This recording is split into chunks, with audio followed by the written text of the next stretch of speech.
Anu,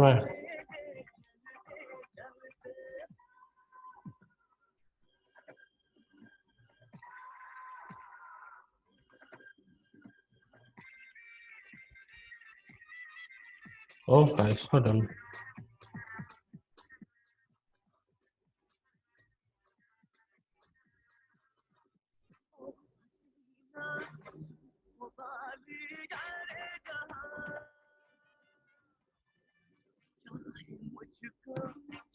Bentar.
Selamat pagi.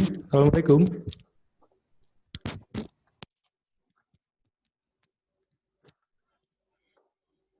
Koneksi dengan suara enggak ini? Jelas enggak suara? Selamat pagi. Pagi. Salam. Oke. Baru bertiga. Bentar dulu ya, saya nyiapin beberapa hal dulu.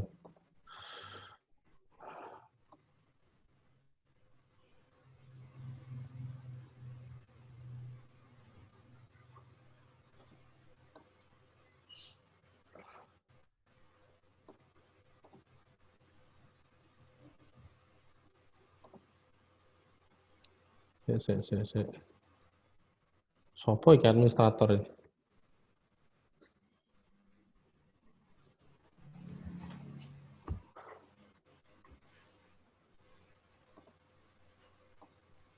Ini saya lagi ngoreksi beberapa pekerjaan kalian.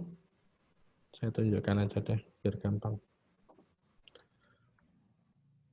Ini.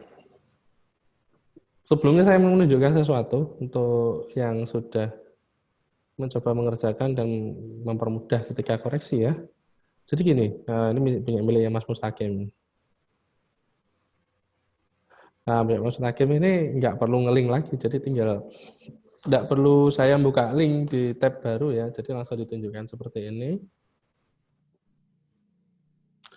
Terus ketika saya perbesar, nah, ini. Pakai Bandicam atau pakai apa nih? 9 menit aja.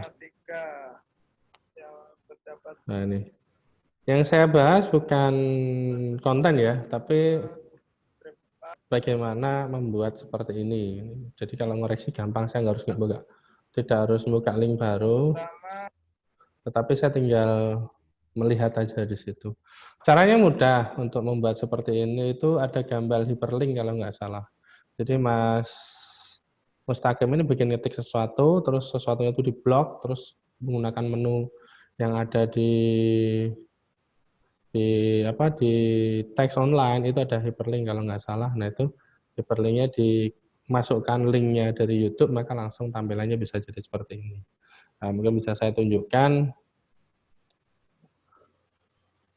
Misalkan ini ya, saya tunjukkan aja biar lebih gampang nanti.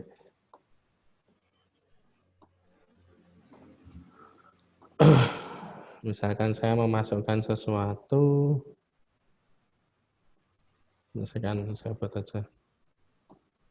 Tampilannya sama kok. Ini saya bawa ke page. Geser ke sana. Saya bawa ke page, terus saya oke.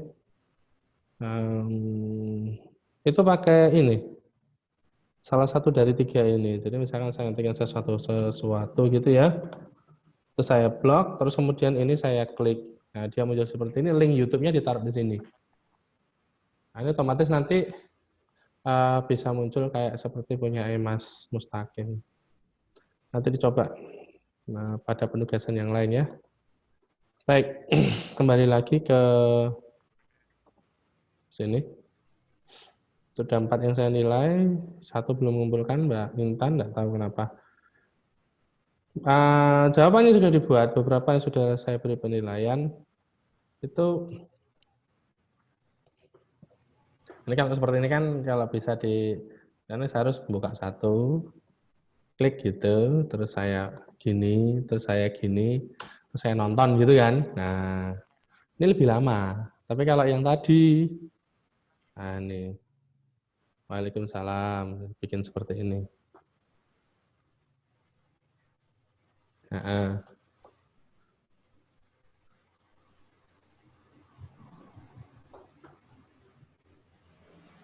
Oke.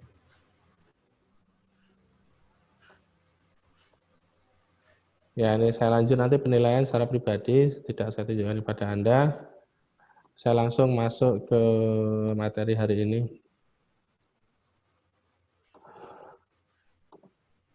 Penerapan.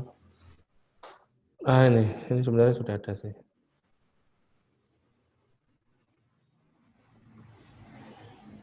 Oke. Nah ini. Ya. Penerimaan permintaan dan penawaran keseimbangan pasar. Kemarin kita sudah bahas tentang ini, aplikasinya seperti apa sih Pak? Sebenarnya garis yang ada di sini yaitu garis fungsi linear untuk seperti persamaan kuadrat seperti itu. Fungsi permintaan dan penawaran yang kuadratik dapat berupa potongan lingkaran, potongan elips, potongan parabola, hiperbola ataupun parabola. Cara menganalisis keseimbangan pasar yang untuk permintaan dan penawaran yang non-linear sama halnya dengan kasus yang linear. Keseimbangan pasar ditunjukkan dengan persamaan Q sama dengan QS pada persamaan ini. Nah, ini berikutnya seperti ini. Ini kalau kita tonton, misalkan kita perbesar. Nah, seperti ini. Di sini jelas antara Q dengan QS. Ini dengan ini. Yang seperti ini. Ini kan hiperbola. Ini parabola atau ini. Ini hiperbola. Terus yang di sini apa ini? Titik ini. Seperti itu. Nah, QD dengan QS. QD-nya di mana? Di sini dengan QS. Perbedaannya di sini. Yang di sini. Ya. Sama seperti ketika menganalisis persamaan-persamaan linear atau persamaan kuadrat yang linear, persamaan linear, ya, di situ garisnya ya seperti ini, ada garis lurus, itu biasanya.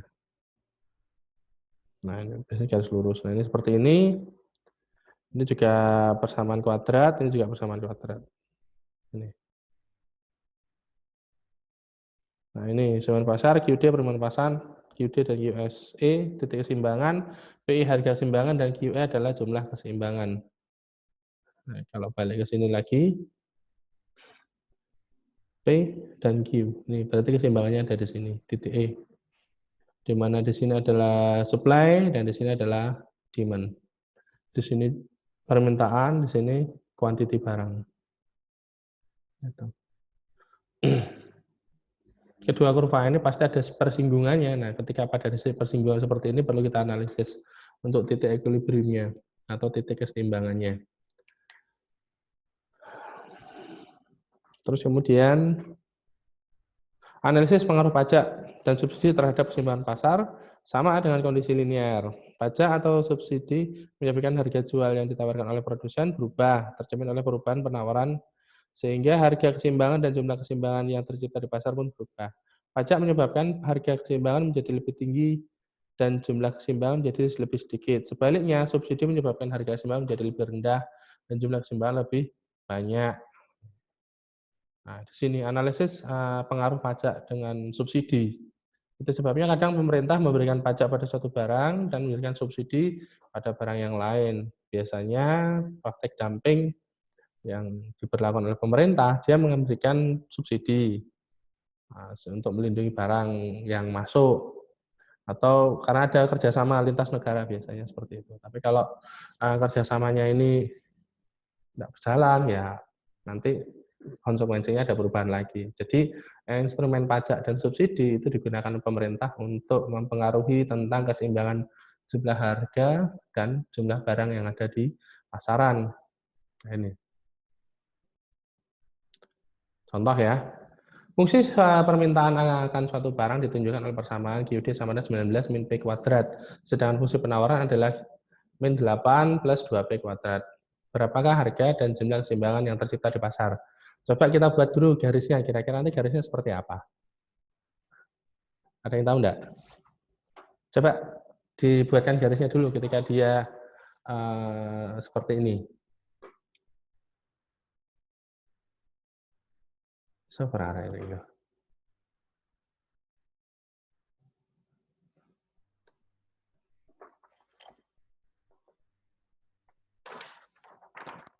Coba semuanya mencari garisnya dulu. Nanti kita lihat garis persinggungannya seperti apa. Yuk.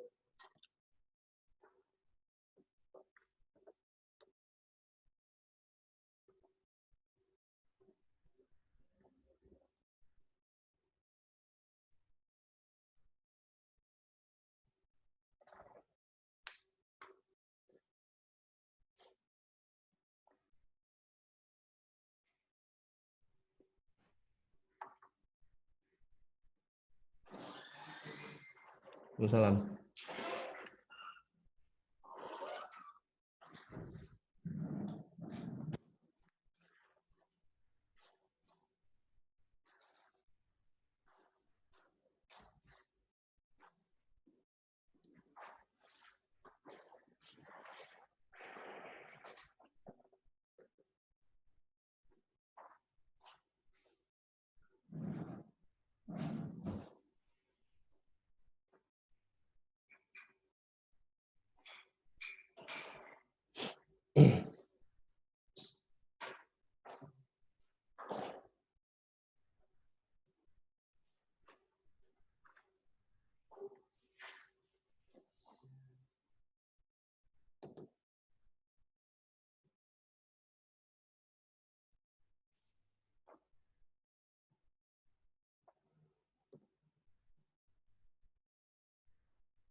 P kuadratnya ketemu berapa?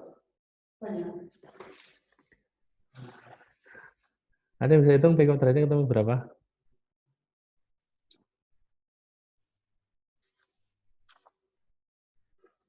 Ingat ya, kalau dia equilibrium berarti QD sama dengan QS disejajarkan.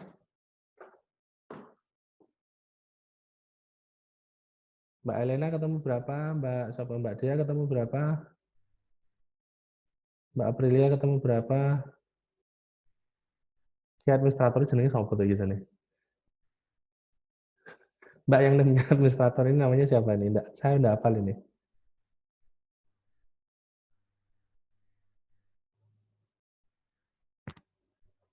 Berapa koma berapa?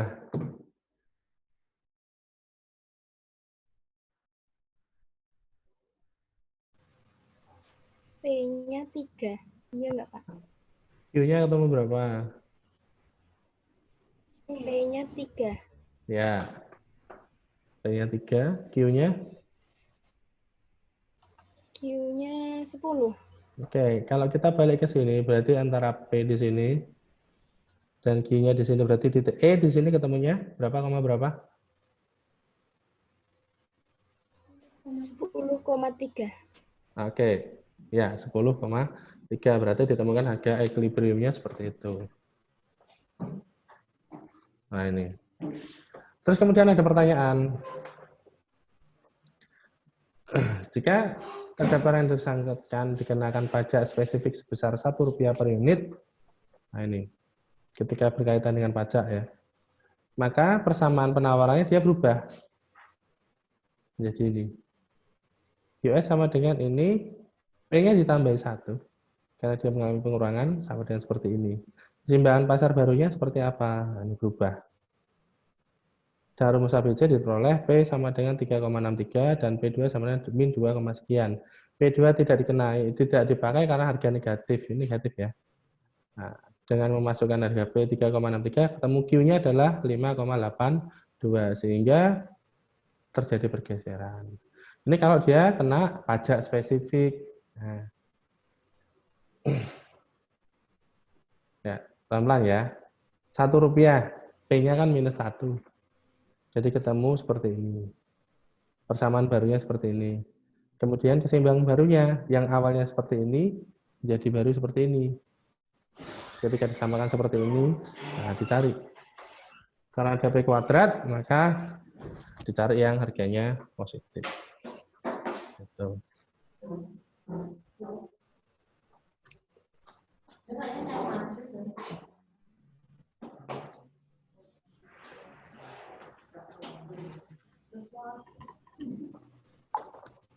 Ya. Nah, ketemu seperti ini, keseimbangan barunya titiknya bergeser. Selanjutnya, nah ini. Jika dapat dihitung dengan beban pajak yang menjadikan tanggungan konsumen per unit per barang, maka menjadi seperti ini. TK sama dengan sekian. Gitu.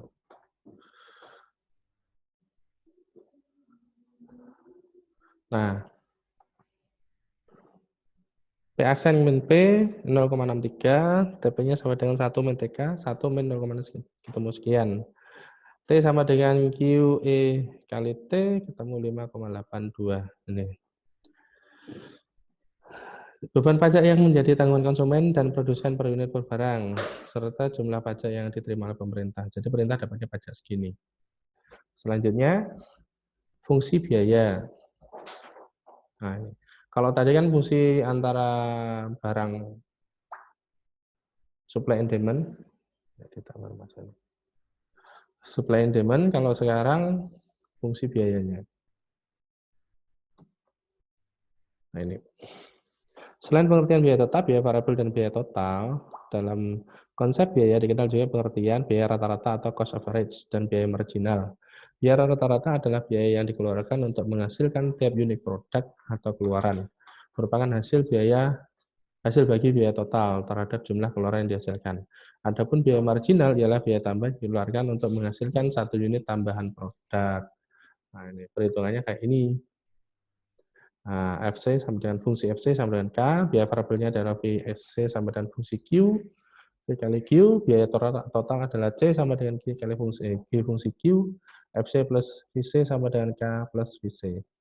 VQ, biaya tetap rata-rata seperti itu, biaya variabel rata-ratanya seperti itu, biaya rata-ratanya seperti itu, biaya marginalnya seperti itu. Nah, contoh soalnya, untuk nonlinear dari fungsi biaya pada umumnya seperti ini. Nah, ini. Berapa fungsi kuadrat parabolik dan fungsi kubik? Hubungan antara biaya total dan bagian-bagiannya secara grafik, nah ini kelihatan. Nah, ini masuk seperti ini. Ada kata C sama dengan AQ kuadrat min BQ plus C, maka VC sama dengan AQ kuadrat min BQ. Dan FC adalah C, maka AC sama dengan C per Q sama dengan AQ min B plus CQ. C per Q. AVC sama dengan VC per Q sama dengan AQ min B, AFC sama dengan FC per Q sama dengan C per Q. Nah, ini adalah fungsi dari kuadrat parabolik. Nah, selanjutnya, biaya total merupakan fungsi dari kubik. Andai kata C sama dengan AQ pangkat 3 min BQ pangkat 2 plus CQ plus D, maka BC sama dengan AQ pangkat 3 min BQ kuadrat plus CQ, dan FC adalah D. Maka seperti ini rumusnya. AC-nya AVC sama FEC-nya seperti ini.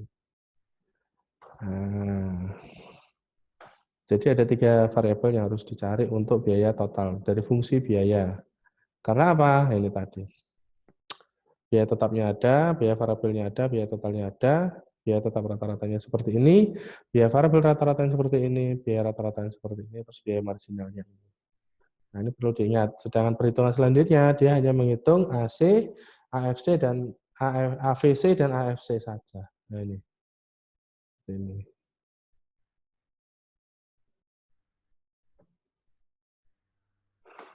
Ini Mbak Dia metu wae.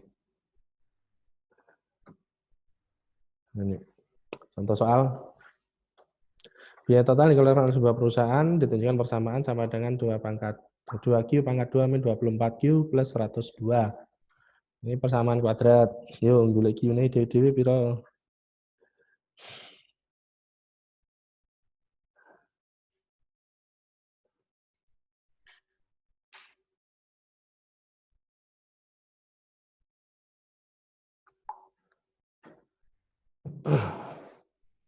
Nah, pada tingkat produksi beberapa unit, biaya total ini minimum. Hitunglah besar biaya total minimum tersebut.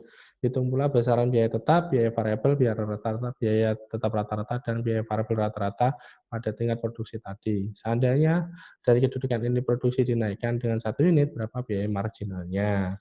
Pertanyaan ada berapa itu?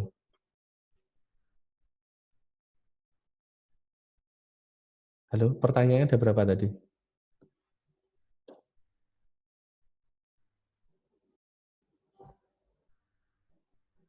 Pertama, biaya total minimum. Yang kedua, total biaya tetap. Yang ketiga, biaya variabel, biaya rata-rata. Keempat, kelima, biaya tetap rata-rata. Keenam, biaya variabel rata-rata. Terus, ketujuh, biaya marginal. Nah, ini. Persamaannya ini. Nah, ini yang dibongkar persamaan ini.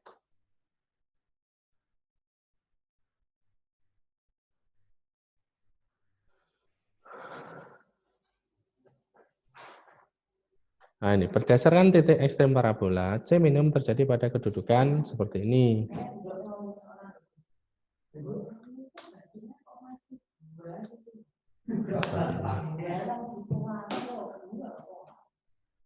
Berdasar rumus titik ekstrem parabola, C minimum terjadi pada kedudukan Q sama dengan min B plus 2A per 2A.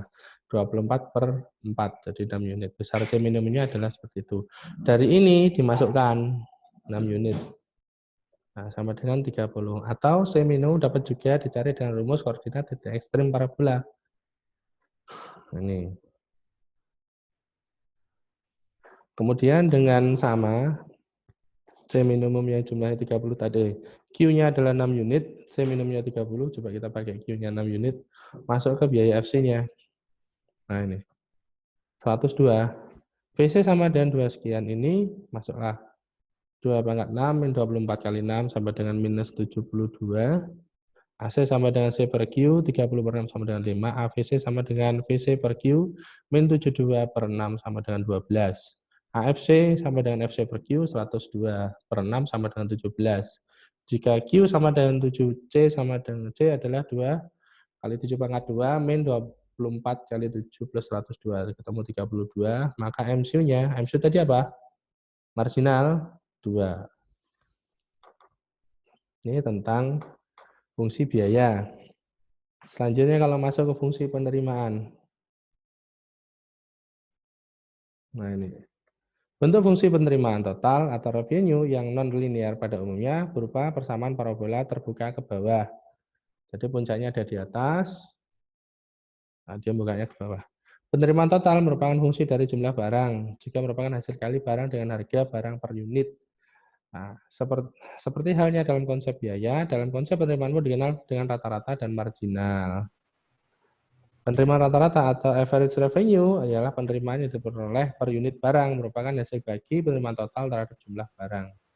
Pertama kita bahas dulu tentang penerimaan marginal. Penerimaan marginal atau marginal revenue adalah penerimaan tambahan diperoleh dari setiap tambahan satu unit barang yang dihasilkan atau terjual. Penerimaan total sama dengan R sama dengan Q kali P sama dengan fungsi FQ. Nah, penerimaan rata-rata R adalah R per Q dan penerimaan marginal adalah delta R per delta Q. Contoh soal. Fungsi penerimaan permintaan yang diharapkan hadapi oleh seorang produsen monopolis ditunjukkan pada P sama dengan 900 min 1,5 Q. Bagaimana persamaan penerimaan totalnya dan berapa banyak penerimaan total jika terjual sebanyak 200 unit dan berapa harga jual per unitnya. Hitunglah marginal dari penjualan sebanyak 200 unit menjadi 250 unit. Tentukan tingkat penjualan yang menghasilkan penerimaan total maksimum dan besarnya biaya penerimaan maksimum tersebut. Nah, ini dimasuk sini. Penyelesaiannya sebagai berikut. P sama dengan 900 min 1,5 Q, R sama dengan Q kali P sama dengan 900 Q sama dengan dikurangi 1,5 Q kuadrat. Jika Q sama dengan 200, R sama dengan 100 kali 200 dikurangi 1,5 kali 200 pangkat 2, ketemulah 120.000. P sama dengan 900 min Q min 1,5 kali 200 sama dengan 600. Atau P sama dengan R per Q, 120.000 per 200 sama dengan 600. Jika Q sama dengan 250, R sama 900, 2 kali 250, nah, dikurangi 1,5 kali 250 pangkat 2, didapatkan 131.250. Marginal revenue-nya adalah delta R dibagi dengan delta Q, angkanya itu didapatkan 225. R sama 900, Q min 1,5 Q kuadrat. R maksimumnya adalah, nah ini, min B per 2A sama dengan min 900 dibagi min 3 sama 300. Jadi R maksimumnya ketemunya 135.000. Ini. Analisisnya Pak, ya diulang lagi berarti. Gitu. Lihat dari sini ya. Berapa pertanyaan tadi? Halo? Ada berapa pertanyaan tadi? Nah, berapa besar penerimaan total jika terjual sebanyak 200 unit? Satu. Yang kedua, berapa harga jual per unitnya? Nah, pertanyaan gandengan ini. Kalau 200 unit, total maksimal penerimaannya berapa, sama harga jualnya berapa. Yang kedua, hitung penerimaan marginal dari 200 ke 250 unit. Terus tentukan tingkat penjualan yang menghasilkan penerimaan total maksimum dan besarnya penerimaan maksimum tersebut. Nah, di sini sudah dijawab. Tuh. Nah, berikutnya yaitu fungsi keuntungan, kerugian, dan pulang pokok atau BEP. Nah, ini. Tadi masih tentang barang, harga jual, dan sebagainya. Sekarang kita masuk ke apa tadi? Keuntungan, kerugian, dan balik pokok. Analisis balik pokok atau break even yaitu suatu konsep yang digunakan untuk menganalisis jumlah minimum produk yang harus dihasilkan atau terjual agar perusahaan tidak mengalami kerugian. Keadaan balik pokok atau profit zero atau P0 terjadi apabila R sama dengan C, perusahaan tidak beroleh keuntungan tapi tidak pernah mengalami kerugian. Nah, kita nonton grafiknya seperti ini. Wah, gabungan ini. Nah, perpotongan kurva R dan kurva C. Menjelaskan ini gimana ya? BEP-nya ada di titik mana? Ada yang tahu?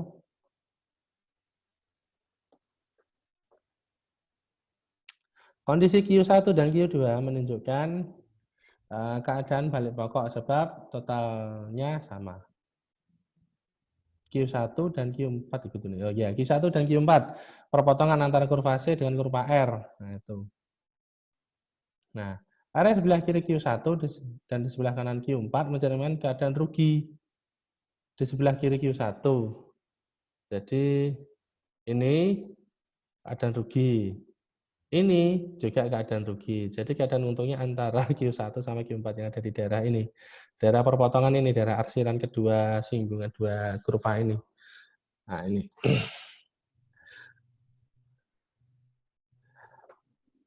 Daerah sebelah kiri Q1 dan sebelah kanan Q4 mencerminkan keadaan rugi sebab penerimaan total lebih kecil dari pengeluaran total.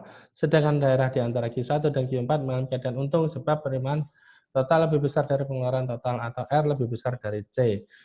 Nah, tingkat produksi Q1 mencerminkan tingkat produksi Q3 mencerminkan tingkat produksi yang memberikan penerimaan total maksimum. Besar kecilnya keuntungan dicerminkan oleh besar kecilnya selisih positif antara R dan C. Keuntungan maksimum tidak selalu terjadi pada saat R maksimum atau C maksimum. Nah, di sini kondisi equilibriumnya muncul. Yaitu ketika C-nya maksimum kan di sini ya, maksimum di sini. Tidak selalu. Terus ketika ini ada di sini, dia juga tidak selalu. Gitu loh. Jadi ketika daerah arsir ini, inilah daerah yang paling menguntungkan. Nah, mencari titik optimalnya, berarti ya dicari titik yang paling enak di antara kedua kurva ini.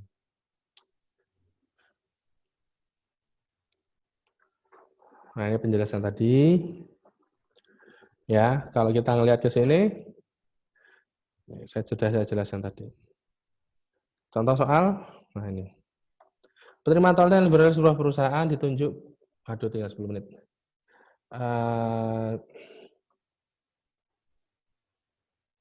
Penerimaan total di sebuah perusahaan ditunjukkan dengan persamaan R sama dengan min 0,1 Q kuadrat plus 20 Q. Sedangkan total pengeluaran C sama dengan 0,25 Q pangkat 3 min 2 Q kuadrat plus 7 Q plus 20. Hitungan profit perusahaan ini jika dihasilkan dan terjual barang sebanyak 10 dan 20 unit. Nah, kita nyari grafiknya dulu, perpotongan dari keduanya. Penyelesaiannya seperti ini. Pi sama dengan R min C. Kedua persamaan langsung dikurangkan, ketemulah Pi sama dengan seperti ini. Nah, 0,25 Q pangkat 3 plus 2,9 Q kuadrat plus 13 Q min 20. Cari Q ketika Q-nya 10, ini untung. Ketika Q-nya 20, ini kerugian. Jadi langsung dimasukkan di sini, R min C. Karena masing-masing tadi R-nya ini, C-nya ini. Langsung ketemu. Aduh, Mbak Ervi udah mau tutup baru masuk. Nah, contoh soal berikutnya. Nih. Penerimaan total diperoleh suatu perusahaan ditunjukkan dengan fungsi R sama dengan 0 min 0,1 Q kuadrat plus 300 Q. Sedangkan biaya total dikeluarkan atau C sama dengan 0,3 Q kuadrat min 720 Q plus 600.000. Hitunglah tingkat produksi yang menghasilkan penerimaan total maksimum. Tingkat produksi menunjukkan biaya total minimum. Manakah yang lebih baik bagi perusahaan? Berproduksi menguntungkan produksi pada tingkat produksi yang menghasilkan penerimaan total maksimum atau biaya total minimum. Nah, kita lihat. R-nya itu, C-nya itu, R maksimum apabila Q sama dengan min B, sepertinya ketemunya 1.500 unit, C minimum terjadi pada 1.200 unit. Nah, ini. P maksimum sama dengan 30.000, P pada C minimum ketemu juga 30.000. Nah, di sini kita bisa melihat bahwasanya keduanya menunjukkan angka yang sama. Pi pada R maksimum atau pada C minimum sama-sama 30.000. Alhamdulillah persamaannya bagus. Ya. Sampai di sini ada pertanyaan?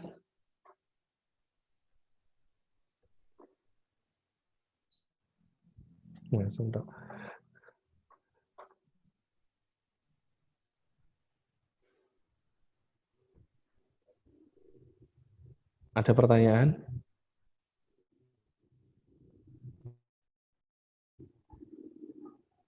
Tidak ada. Ya, kalau tidak ada pertanyaan,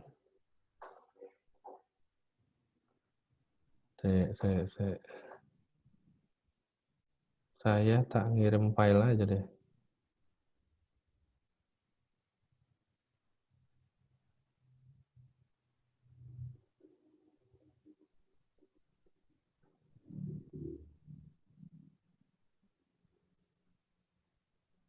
Bentar dulu.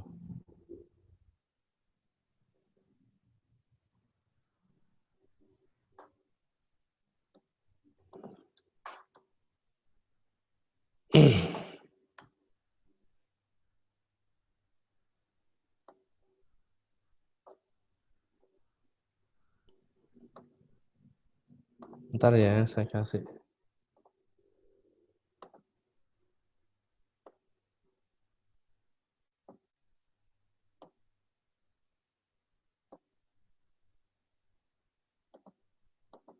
Oke, ini udah bisa.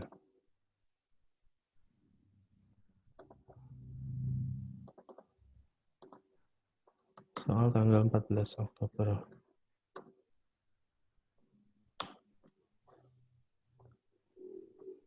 Saya di Zoom.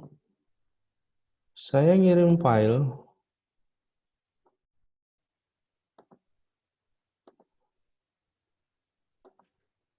Tak ambilkan dulu. Naik dulu, matematika ekonomi. Aduh, detail. Oh ini.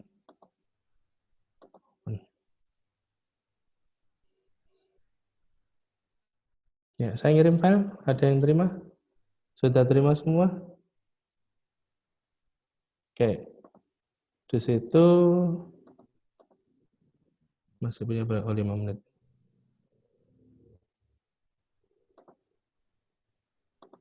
Nah, ini ya.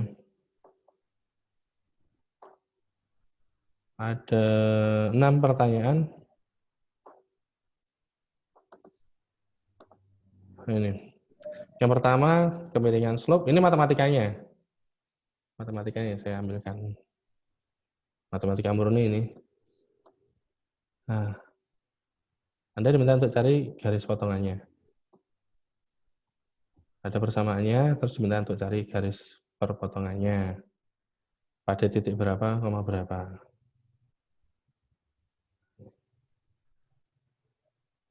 Yang pertama diminta mencari M, yaitu garis kemiringan. Yang kedua, persamaan dari 3 titik ini.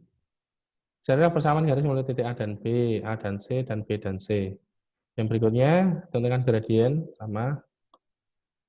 Yang berikutnya, persamaan garis lurusnya. Melalui titik A, sejajar garis ini. Terus, yang nomor 5, carilah petik potong 2 garis lurus di bawah. Yang nomor 6, berisalah garis panjang. Oh, ini.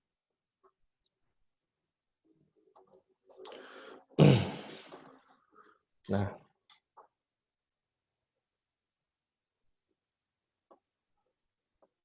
ya.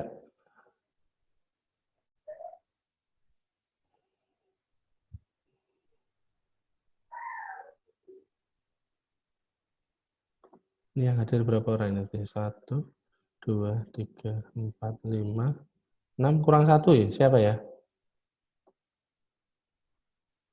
Halo?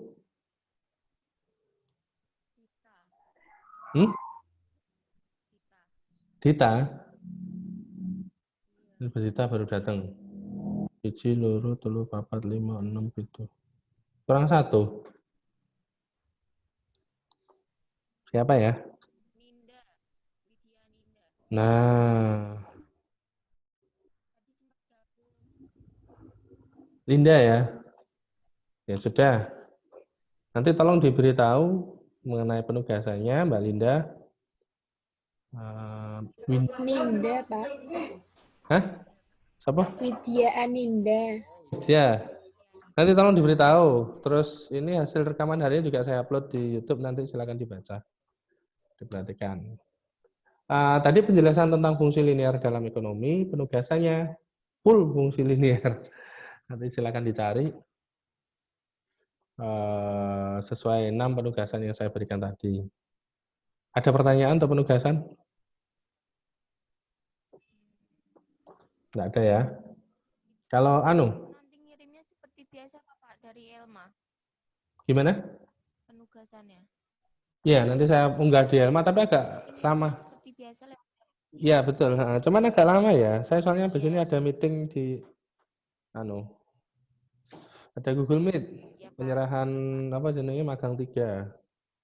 Nanti saya unggah agak siang, linknya ada. Terus teknik pembuatannya sudah bagus, menggunakan OBS kalau nggak salah ya. Pelajari lagi teknik pembuatan menggunakan OBS supaya wajahnya kelihatan, nulisnya juga kelihatan, PowerPoint-nya kelihatan. Ya diutak-utak lah pokoknya. Nanti kalau diutak-utak bisa. Itu sudah mulai bagus. Cuman untuk penugasan yang kemarin banyak yang menjelaskan hanya pada rumus. Ketika aplikasi tanya jawab persoalan di lapangannya belum. Baru Mas Mustaqim tadi ada apa jenis contoh pertanyaannya juga ada, penjelasan teorinya ada, contoh di lapangannya juga ada. Nah, ini yang kita butuhkan seperti itu. Baik, waktu tinggal 1 menit, saya rasa cukup hari ini. Setelah ini saya geser tempat. Kalau ada pertanyaan, silakan japri ke saya langsung atau tanya di diskusi di forum yang sebelumnya ya. Terus ada yang bisa membantu, nanti ada penilaian sendiri dari saya ketika Anda memberikan bantuan kepada temannya. Sekian dari saya. Assalamualaikum warahmatullahi wabarakatuh. Waalaikumsalam warahmatullahi wabarakatuh. Terima kasih, Pak. Sama-sama.